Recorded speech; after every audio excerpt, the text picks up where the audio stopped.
Welcome back to the domain of Buddhist Audio Bookshelf. Today, we resume our exploration of Dharma Talks by Thanissaro Bhikkhu, Geoffrey DeGraff. Let's delve deeper into these thought-provoking teachings together. Crafted meticulously by our team at Buddhist Audio Bookshelf, this audiobook shares the wisdom of Buddha. Your support in spreading these teachings is invaluable. Subscribe, like, and share to extend the reach of these transformative insights. Let's nurture a world enriched by the profound guidance of Buddha. Relax and absorb these teachings' essence as we journey on this enlightening path. Let's get started with Wilderness Wealth. April 20, 2007. Ajahn Fuang used to tell the story of a time when he was on Tudong with Ajahn Lee. They went out with a fairly large group. Ajahn Fuang, from his years with Ajahn Lee, had learned a very important lesson. Ajahn Lee never really seemed to be concerned about whether anyone was going to be able to keep up with him. He walked very fast in the forest. So Ajahn Fuang did his best to keep up with him. It turned out that on that trip someone else was carrying Ajahn Lee's bowl, another person was carrying his shoulder bag, another was carrying his umbrella tent. So when evening came, Ajahn Fuang and Ajahn Lee found themselves on top of a mountain with nobody else around. They had left the crowd way behind. So Ajahn Fuang strung up his umbrella tent, and they had to share the one tent that night. Ajahn Fuang gave his teacher a brief massage and then sat in meditation for a while. He thought of the passage in the canon where the Buddha talks about the monk who is content just with his robes, his bowl, his basic requisites, and who, like a bird who wherever he goes carries his wings as his only burden. This contentment is a kind of wealth, a wealth that doesn't weigh you down. The wealth that comes from material things is heavy, both literally and emotionally. You've got all these ties and all these responsibilities. But if you can find happiness in just a few things, that kind of wealth is light. This is one of the reasons we go into the wilderness, to remind ourselves that we don't really need all that much, just some basic shelter, just enough food to keep going. If you can train the mind to be happy in a situation like that, that's genuine wealth. There's a real lightness that comes from being able to find happiness simply sitting here breathing. It means that your happiness is dependent on very few contingencies. The people with money, the people with investments, are the ones who have to read the newspapers every day to figure out what's safe, what's not safe out there in the world. But if your investment is in the skills of the mind, then no matter what the situation, you're secure. There's a sutta where the Buddha talks about the sense of lightness. He calls it the emptiness that comes from going out in wilderness and just having the perception of wilderness, dropping all your everyday concerns, the concerns of your family and society at large. Just realizing that you're in the wilderness, you're in the wild. There are no clocks, no timetables. And he recommends that you indulge in that perception of wilderness, that mental label that says the wild, because that makes the concerns of human society seem very small, very far away. Then, while you stick with that perception, not allowing your mind to stray back to issues with this person and that, you can see that a lot of the disturbances of social life fade away. The only disturbances remaining are those based on that perception of wilderness. In other words, there can be a great sense of ease, openness, lightness that comes from being out in the wild, but it's not entirely carefree. You still have to worry about your physical safety, about what you're going to get to eat, about what might want to eat you, all the issues that come from identifying with this body, the survival of the body, in a very dangerous place. The mind in that situation is still not entirely free, still not entirely empty of disturbance. So the Buddha goes on to recommend a more refined perception. In this case, it's the element of earth. He says to think of earth without paying attention to its hollows and irregularities, just its earthness, like a hide that's stretched free of its wrinkles with 100 pegs. Don't think of any particulars of earth, but just remember that everything around you, everything within the body, is all earth.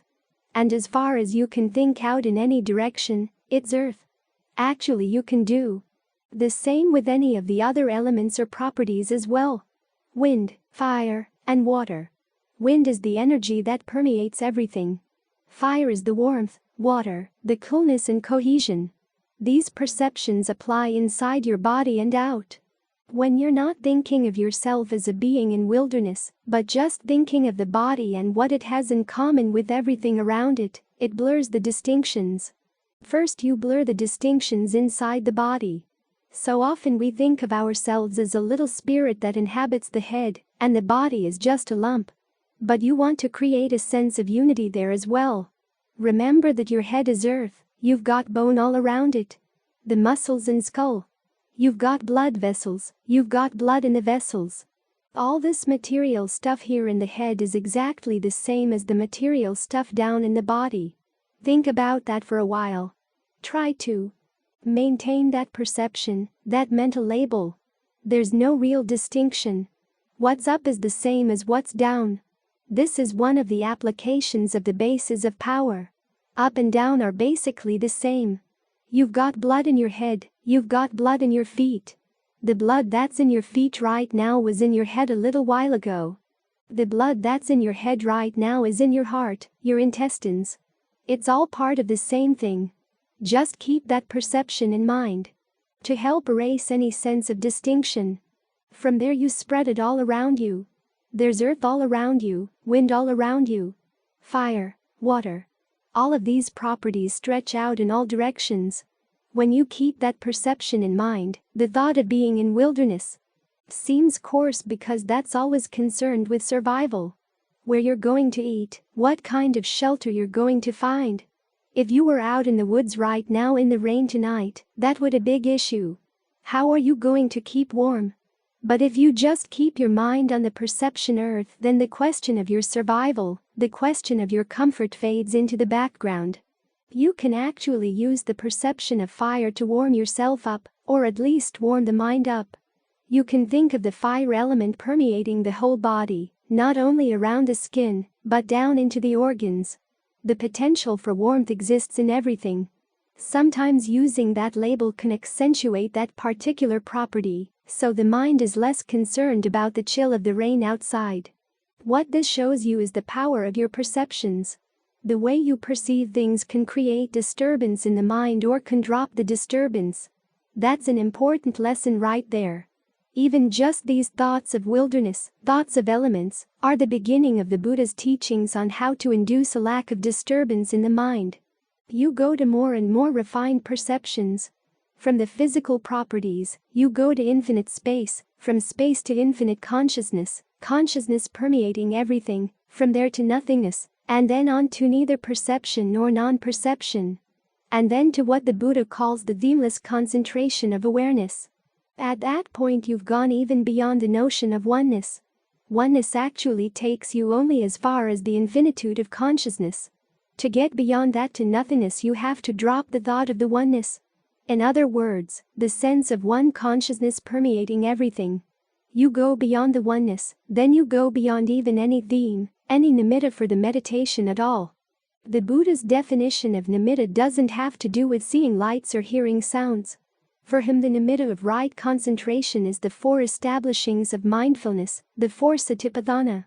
Body, feelings, mind states, mental qualities, in and of themselves.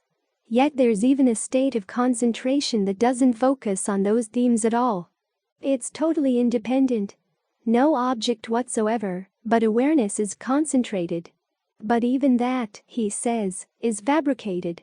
When you realize that there is even an element of effort that goes into that it's inconstant, stressful, not self, you can let go of that as well. That's when there's a true awakening. Even though emptiness has its gradations, awakening doesn't happen until you've totally let go of fabrication of all kinds. The ability to do this starts with the ability to notice the power of your perceptions, what the mind is doing. In other words, you get into a state of concentration, and at first you indulge in it, you enjoy it, based on the perception you've chosen. Then you step back a bit and look at it to see what disturbance is still there. You can get started on that process by going out in the wilderness and seeing the different effects of your perceptions when you're in the wilderness. And then when you're back in the monastery.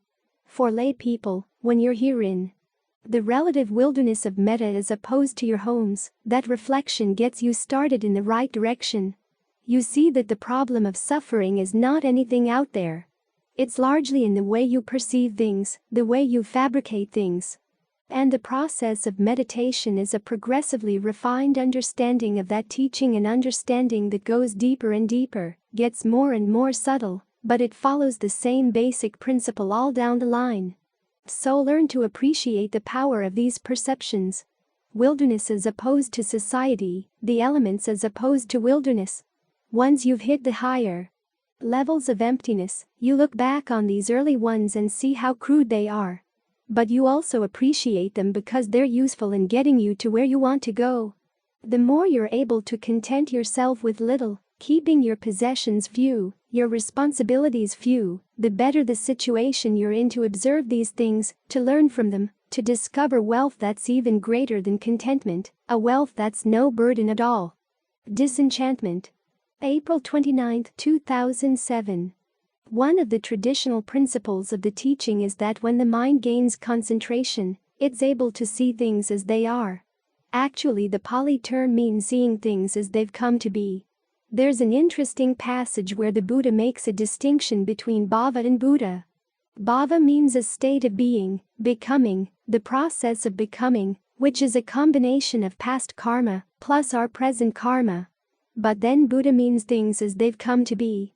The raw material that comes in from the past before we've added our hype, added our salt and pepper and mustard and ketchup to make it what we want. The trick is in learning how to see things as they've come to be before you dress them up, so that you can move on to the next step, which is disenchantment. Because as long as all you see are the things that you've dressed up and put all your condiments on, you're going to want to eat them.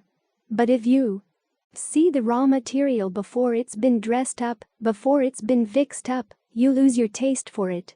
It's like that Far Side cartoon. A group of cows is out in the pasture. One of them lifts up her head and spits out the grass and says, "Wait a minute. This is grass. We've been eating grass." It's the same with us human beings. We've been eating form, feeling, perception, thought constructs, and consciousness. This is a lot of what clinging means. It means beating and taking our sustenance off these things. But if you look at the raw materials and you think of what kind of happiness you're trying to build out of them, you realize you set yourself up for a fall. The raw materials simply can't provide it. One of the biggest issues in life, of course, is lust. If you actually look at what's involved in the sexual act, it's pretty disgusting. And so people spend a lot of time dressing it up. This last week I heard a group of people complaining when they heard about the whole idea of disenchantment and dispassion. Can't we still have sex? In other words, if I get to the point where I don't want it anymore, can I still have it? This is the kind of thinking that comes from focusing entirely on how you can dress things up, taking pleasure in the dressing up without really looking at the raw materials that you're dressing up.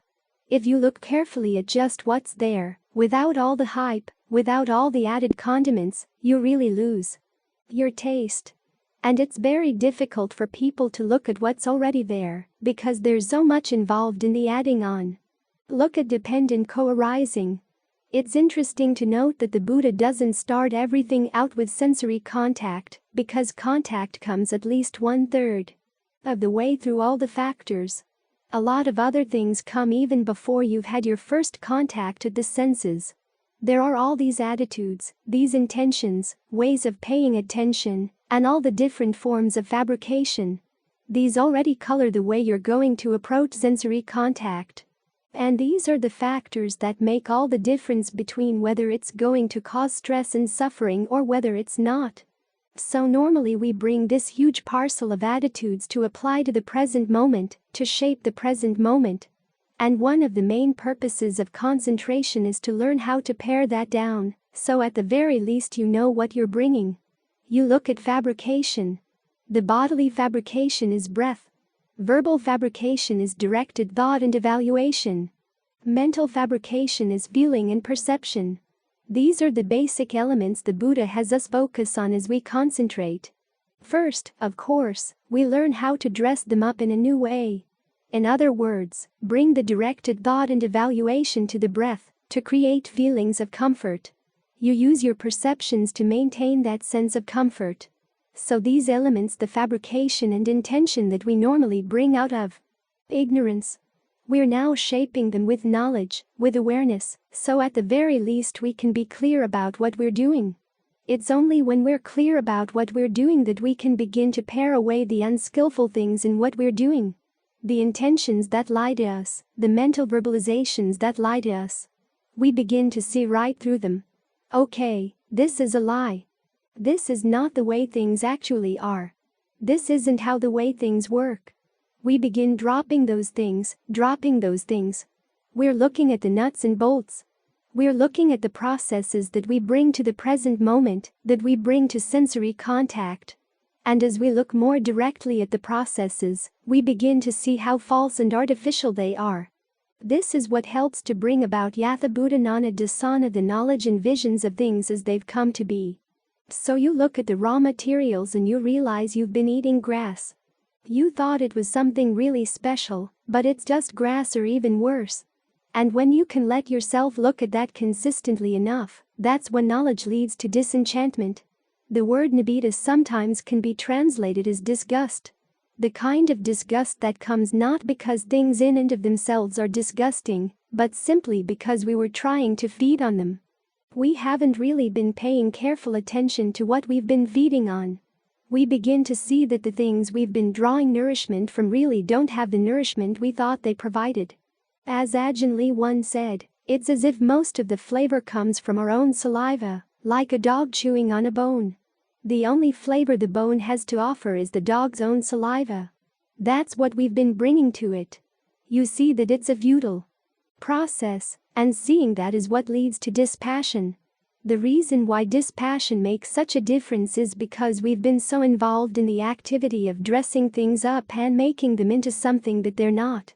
When you develop dispassion for that process, you don't want to get involved in that makeup, make-believe dressing up kind of activity. And so your own experience of what's actually going on really changes. You see things from a totally new light, and the whole thing just stops because you're no longer keeping it going. It's not that you've been watching a TV show and you decide you don't like it, and so you turn it off. It's more like realizing you've been in an interactive game, and you've been playing it really poorly. The game itself doesn't have that much at all to offer anyhow. So you lose interest in the game. And the game stops. So the reason we're concentrating the mind here is to get more sensitive to what we're bringing into the present moment, seeing all the hype that we add to the raw material that our past karma has created for us.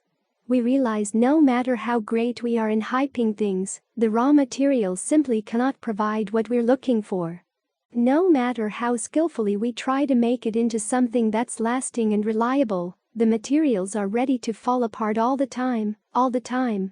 One of the reasons why we don't stop it is that we're afraid that there would be nothing, life would be pabulum, it would be porridge without any condiments. That's what our fear is. This is why we are so loath to let go.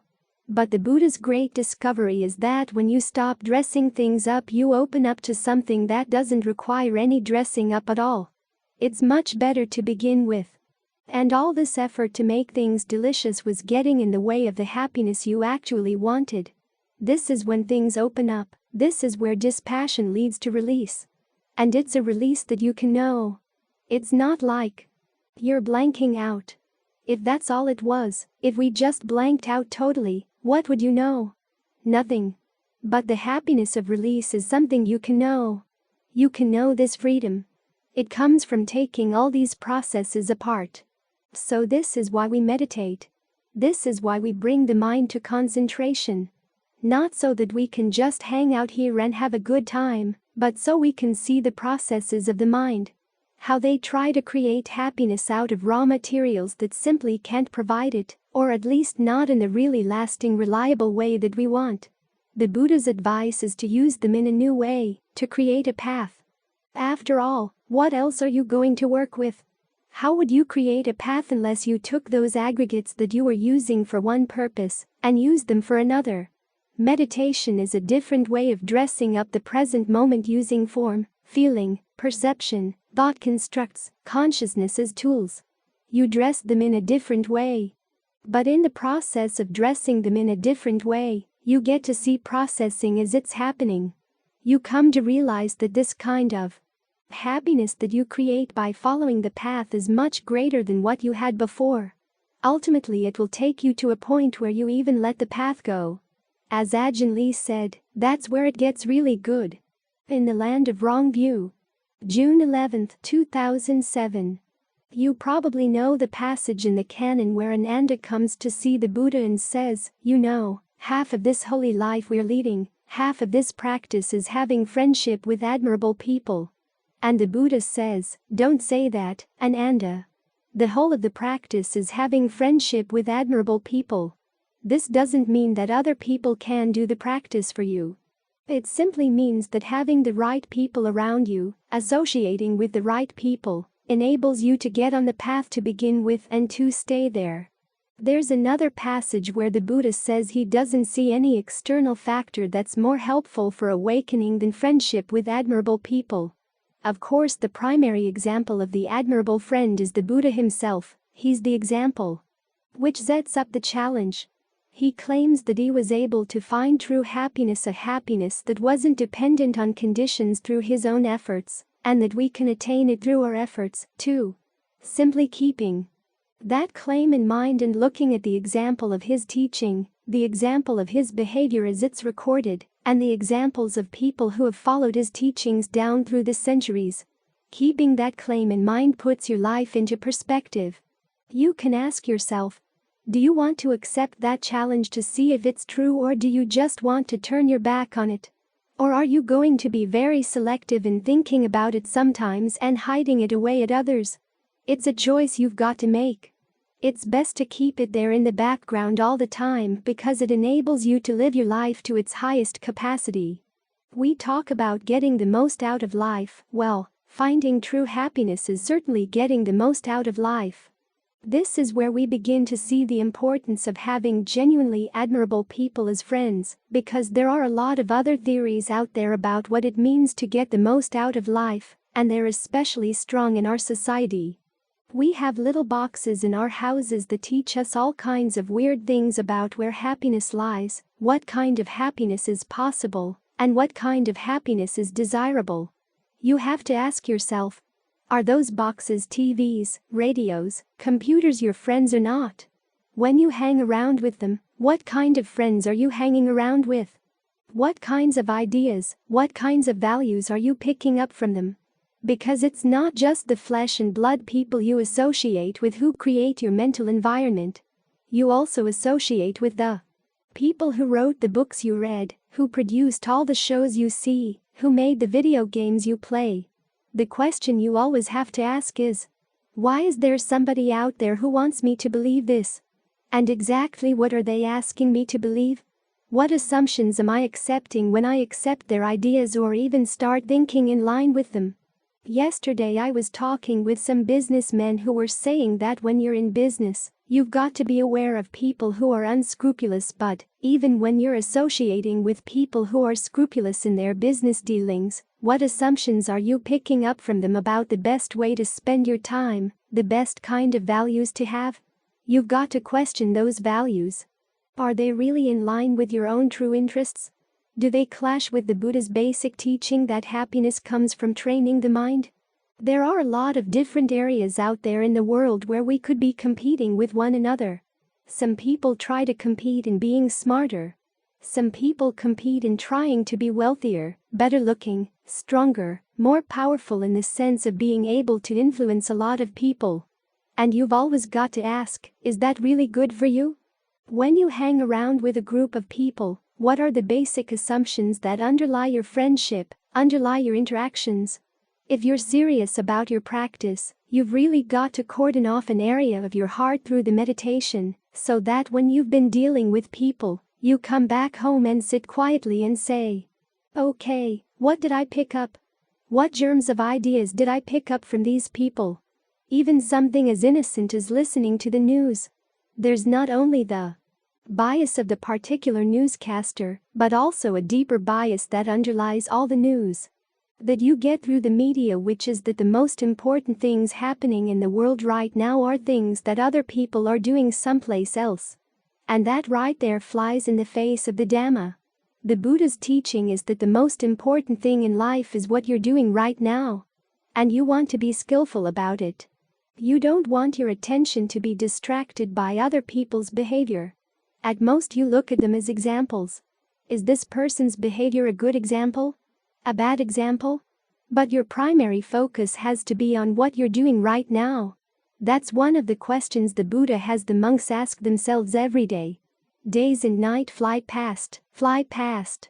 What am I doing right now? And it's a good question not only for monks, but for all people who are trying to train the mind, trying to find true happiness. So it's important that you ask yourself, who are your true friends and who are not? The Buddha gives some examples in the canon of the people you want to hang around with. 1. People who have conviction, i.e. conviction in the power of human action, the power of training the mind, that it really is important, that your actions are not just throwaway, that you can't be apathetic about what you're doing. That's the first prerequisite.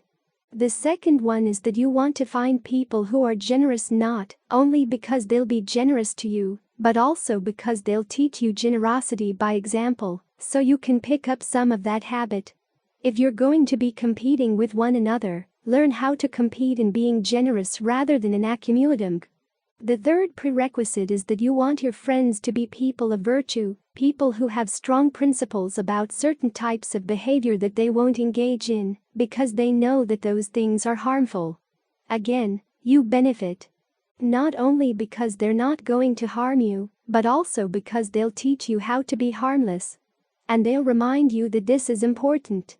And finally, you want friends who are wise and discerning in terms of seeing what really does cause suffering and what doesn't, what leads to true happiness and what doesn't. So those are the 4 qualities: conviction, generosity, virtue, and discernment. These are the people you want in your inner circle of friends, the ones you go to for advice, the ones whose values you really feel at home with. Of course, there's the question of how many of those people can you find.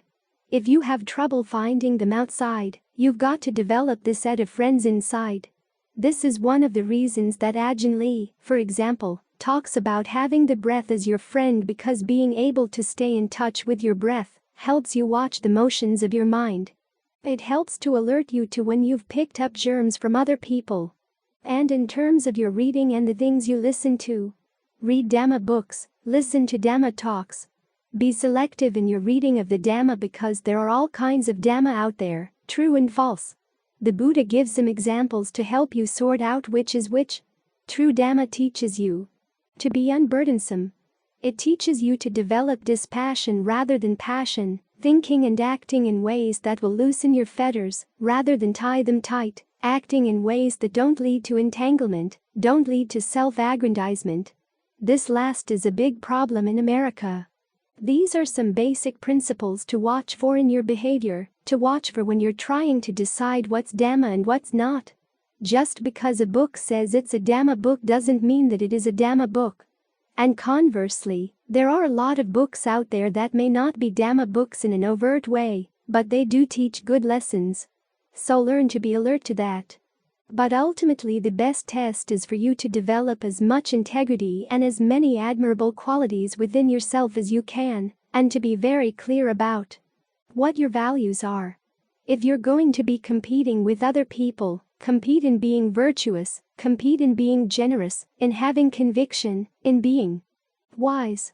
Ajahn Lee tells a story about when he was a young monk competing with his other young monk friends to see who could sit longer in meditation, who could walk longer in meditation, who could do with less food. It may seem kind of childish, but it did develop good qualities. He eventually got over the need to be competitive, to measure himself against other people, but when you live in society, it's hard not to measure yourself against other people. So learn to measure yourself in terms of the right standards. There's another passage where Ananda is talking to a nun and says, "We're practicing this practice to overcome conceit, but conceit has its uses. You see that other people are practicing and you say, they are human beings. I'm a human being. They can do it. I can do it. So as long as there's going to be conceit in your mind, i.e., the idea that you define yourself in a certain way and you define yourself against other people in a certain way, try to use standards that are wise. Look in terms generosity, virtue, conviction, discernment. At the very least, be your own best friend in terms of your values, and try to keep those values clear and articulate, so that you notice when you're deviating from them. So that even though we're living here in a land of wrong views, you try to create an island of right views around yourself. Sometimes I feel like we're living on a moon colony here. We have to be very careful to make sure we stay within our support system and carry our own oxygen around with us. Make the Dhamma your oxygen as best as you can in terms of what you listen to, what you read, and how you sort out the germs and other things you pick up from outside. In other words, look for admirable friends and learn to internalize them so you can carry them around with you. That's one of the most important things you can do in the practice. Right mindfulness. December 25, 2007. The term mindfulness on its own is something neutral. It can be put to good uses or bad. All it means is simply keeping something in mind. You can keep in mind the fact that you want to put an end to suffering, or you can keep in mind a decision to rob a bank. In either case, it's mindfulness. Mindfulness becomes right depending on the task to which you put it, it becomes wrong depending on the task to which you put it. There is such a thing as wrong mindfulness and keeping the wrong things in mind. So as we're practicing here, we want to make sure that our mindfulness is right mindfulness. There are two spots in the canon where the Buddha defines it. The best known definition is in terms of the four satipathanas, the four establishings of mindfulness. In fact, there are two whole huge discourses on the topic. But it's also good to keep in mind there's another definition of right mindfulness, a lot more simple. It's simply keeping in mind the fact that you want to develop the skillful qualities of the path and to abandon their antitheses. In other words, you want to keep in mind the fact that you want to develop right view and abandon wrong view, develop right resolve, abandon wrong resolve, and so through the right and wrong factors of the path. In other words, you're not simply observing without preference whatever comes up. You're keeping in mind the fact that there are skillful qualities you want to develop and unskillful qualities that you want to abandon. You keep that fact in mind and apply it to what you are doing. That's right mindfulness. It's important to keep this context in mind. Sometimes you see people interpreting the teachings on the establishings of mindfulness out of context. Right mindfulness builds on right effort, the effort to develop skillful things, the desire to develop skillful qualities in the mind, and to abandon unskillful ones. You just keep that in mind. Now, to keep that in mind effectively, you've got to give yourself a framework that will lead to right concentration. So as we're practicing mindfulness, remember that that's the context. You try to develop a skillful understanding of what's skillful in the mind and what's not, along with the desire to develop what's skillful, to abandon what's not. That's what we're going to keep in mind.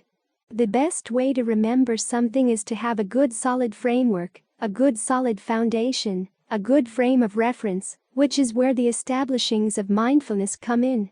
Sometimes you see these listed simply as body, feelings, mind, and mental qualities. But actually the establishing of mindfulness is a process. To begin with, you try to remain focused on the body in and of itself, ardent, alert, and mindful, putting aside greed and distress with reference to the world. That's the process we're working on here as we focus on the breath. It's the first of the establishings. To remain focused is called an upasana. It means you choose something to watch and then you stick with it. In this case, what you watch is the body in and of itself. In other words, not the body as a part of the world, or how it might be measured in the context of the world, whether it's good looking or bad looking, whether it's strong enough to do the jobs you need out in the world or not. Just simply the body in and of itself on its own terms. In doing this, you're ardent, alert and mindful. Ardent is what carries the process of right effort into the practice. You really want to do this skillfully. Alert means you're watching what you are doing, paying close attention to what you're doing and the results you're getting. And then of course mindful, keeping the body in mind. Putting aside greed and distress with reference to the world means that any time you might switch your frame of reference back to the world, you try to remind yourself, no, you don't want anything out of that, and you're not going to let issues of the world get you worked up. You're going to stay right here with your original frame of reference, i.e., the body in and of itself, and then try to carry that frame of reference into all of your activities. In other words, instead of jumping around to other frames of reference, stay with this one, stay with the sense of the body as you're sitting here watching the breath, as you get up, as you walk around. Try to keep the body in mind all the time and be alert to how the breath energy feels. As for anything else that may come up, whether it's a thought, a feeling, or an interaction, try to see how it relates to the body. This is how you strengthen your frame of reference and turn it into an object of concentration. When you're talking with someone else, notice how your body is reacting during the talking. When you're working, notice how your body is reacting, how the breath is reacting during the working. Always refer things back to the breath. That way your frame of reference becomes really established, and you start gaining insights you wouldn't have seen otherwise. That's because establishing the body here as your frame of reference helps to keep the mind inside instead of flowing out. Luang Pu Dun once said the mind that flows out to its objects is suffering. So you want to keep it inside. Of course, what will happen is that occasionally it will flow out, and maybe after a time you'll be able to see it flow out as you're not flowing out along with it. In other words, one mental state is flowing out, but the observer is staying right here with the body. When you don't go out with that flowing state, it stops. It goes out a little ways and then just falters and dies away. That's an important insight, the realization that you can observe states of mind without getting entangled with them. That's the point where you can start using other frames of reference. Ajahn Lee makes the point that when you stay with the breath, you've got all frames of reference right there.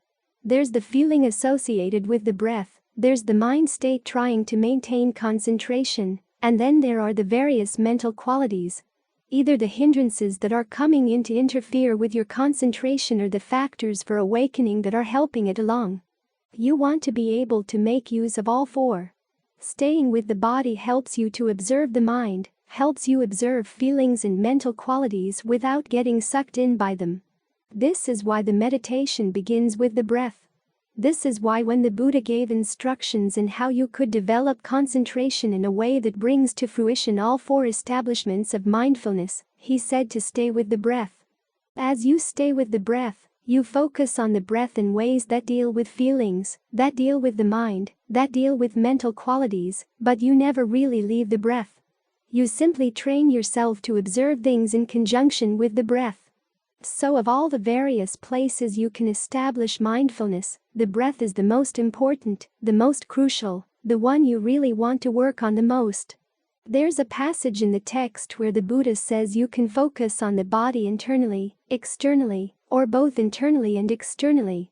This fits into a pattern that we see many times in the teachings. That when you look at yourself, you want to also remind yourself that whatever is true about the inner workings of your mind and body is true about everybody else's body and mind. This helps put things into perspective. When you're having trouble with your hindrances, remind yourself that you're not the only one. Other people have trouble with the hindrances as well. When you have pain in the body, remind yourself everybody else has pain in the body as well. This follows the pattern of the night of the Buddha's awakening. He first started with knowledge about his own past, his own stories. And if you think you're carrying around a lot of stories, well, think about someone who could remember back many eons, all the stories he could have carried around. But he didn't carry them around. He just watched them. He observed them. His next question was, does this truth apply only to me or also to other people? What's the principle that determines how you go from one life to the next? So in the second watch of the night, he inclined his mind to knowledge of the passing away and rebirth of all beings. He saw that this happens to everybody. People die and are reborn on all different kinds of levels of the cosmos. What's essential to know, though, is that the nature of your actions is what determines where you get born. Skillful actions done under the influence of right view lead to good rebirths. Unskillful ones done under the influence of wrong view lead to bad rebirths as a general principle. Notice that the Buddha started with himself and then moved to other beings. Only then did he get to the third insight, which was to focus directly on the present moment in and of itself. It may seem like a detour, but it's important to put things into perspective before you start watching the present. Otherwise you're sitting here meditating, facing your problems, and it seems like you're the only one sitting here in pain or the only one sitting here with distraction. It's good to remind yourself that everybody goes through these things. No matter how bad the pain, there have been people who have sat through worse pain and yet come out on the other side. So the idea of keeping in mind not only your body, but also the bodies of others, seems to be designed to put things into perspective, as an aid to putting aside greed and distress with reference to the world. All of this is designed to put the mind in a position where it's ready to really settle down. The mindfulness and the alertness protect the mind, provide a good foundation. The quality of ardency is what helps make it skillful. And when you reflect on the universality of suffering, it gives you the right motivation for practicing. All these qualities together get you ready to settle down and stay really solidly with the breath. That's what right mindfulness is all about.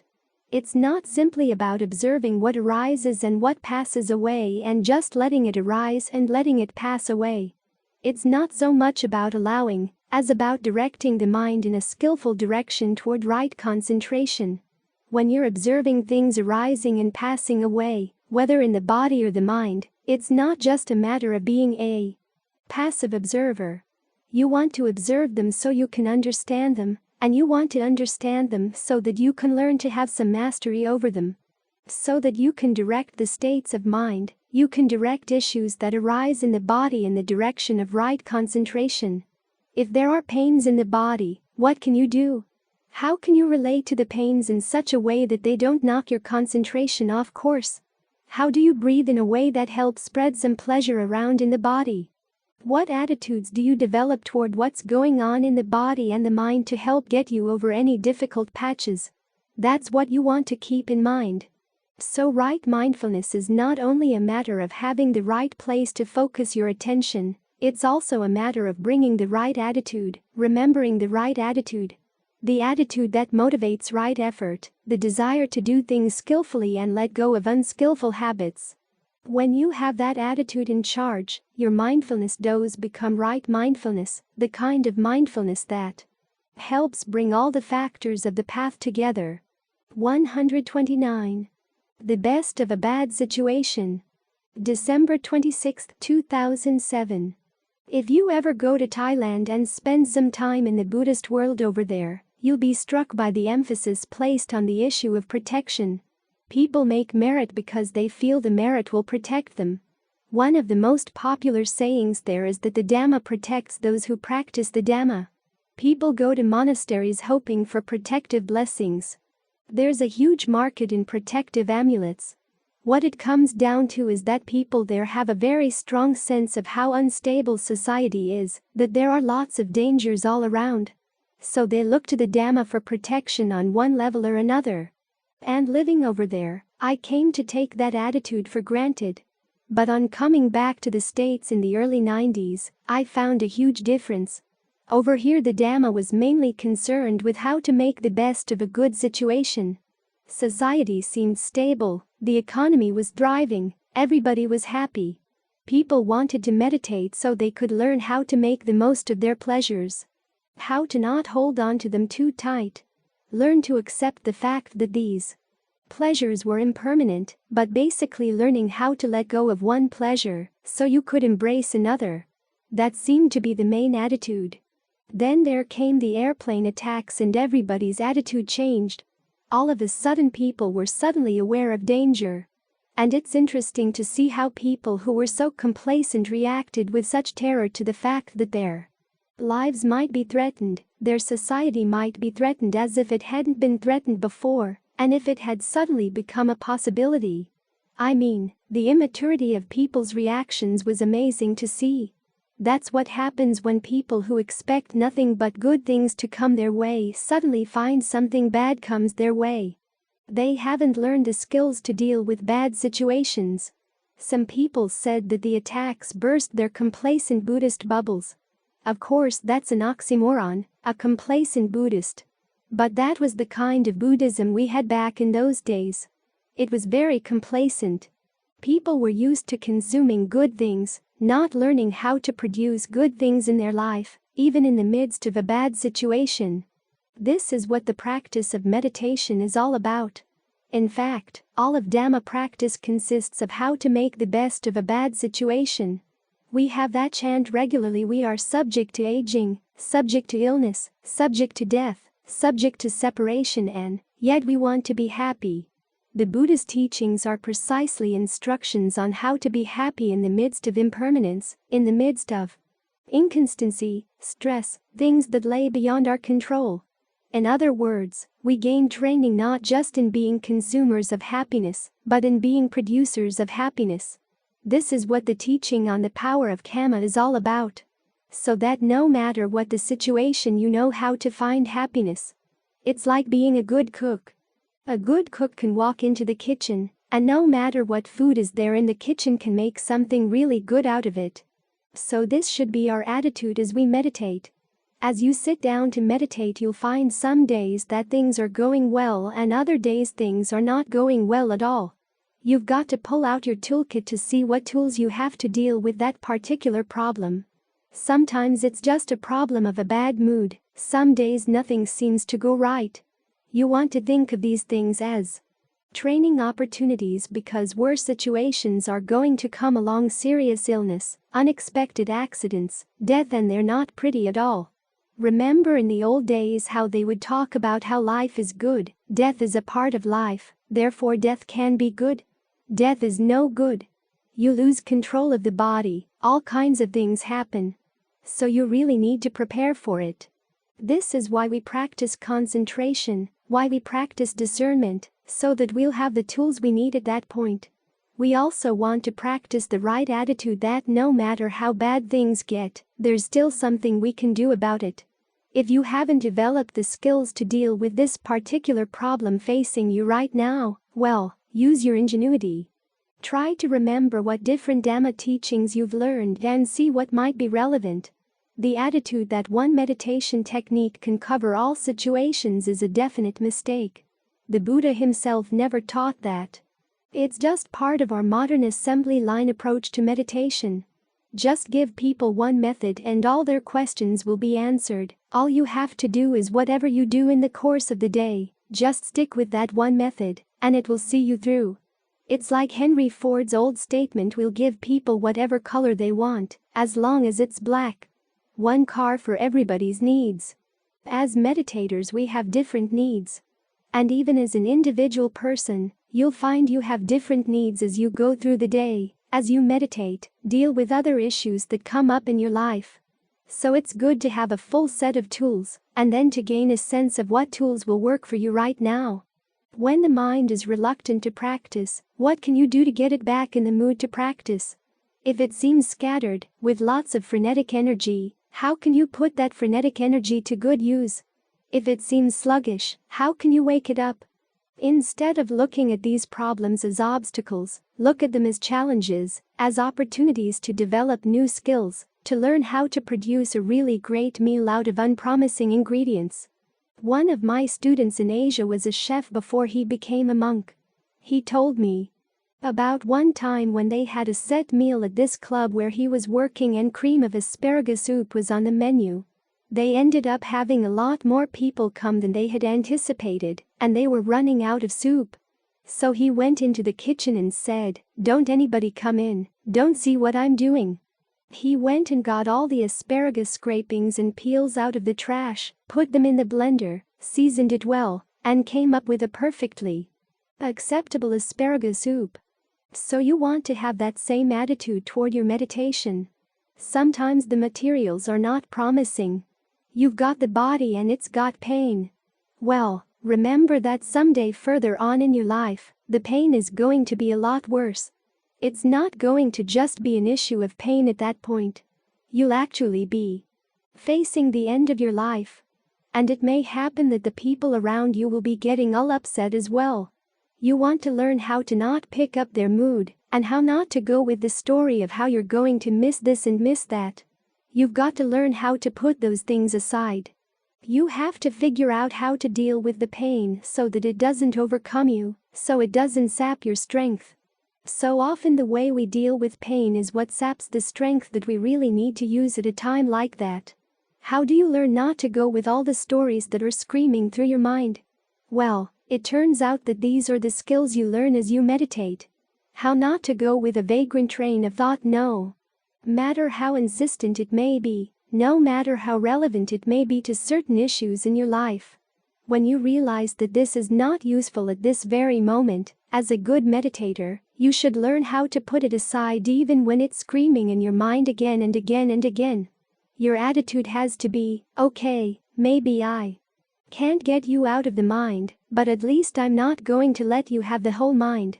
I'm going to hold on to just the simple fact of awareness. That way you can fend off a lot of the power of those thoughts. And the same with the pain. Sometimes you can use the power of concentration to deal with the pain, and sometimes it just wears you out. My teacher had a student who had cancer. She's had cancer for many years now. It's taken different parts of her body. It's amazing that she's still alive. And a lot of the fact that she's still alive has to do with the fact that she is meditating. There was one time when she had to undergo radiation treatment, and they discovered that she had an allergy to the anesthetic. So the question was what to do. She said, well, I'm a meditator, so let me try just dealing with the pain raw. So they tried it. She kept using the power of her concentration to fend off any reaction to the pain.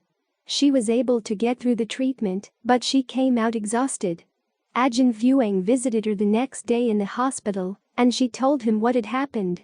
He said, if you use just the power of concentration, it's going to wear you out. You've got to use your discernment to see the pain as something separate. Hold that perception in mind.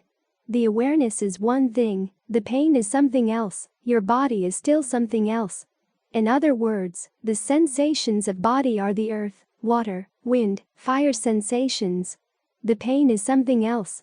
Learn how to see the distinction. Exactly what is the pain? You sit here with your awareness of the body from within, which is made up of these 4 elements, or 4 properties. Then when the pain comes you tend to glue the pain onto those different properties, as if they become one and the same thing. As an observant meditator you should learn how to undo the glue. The pain sensation is one thing and the body sensations are something else. And you begin to notice that the pain moves around, it arises and passes away.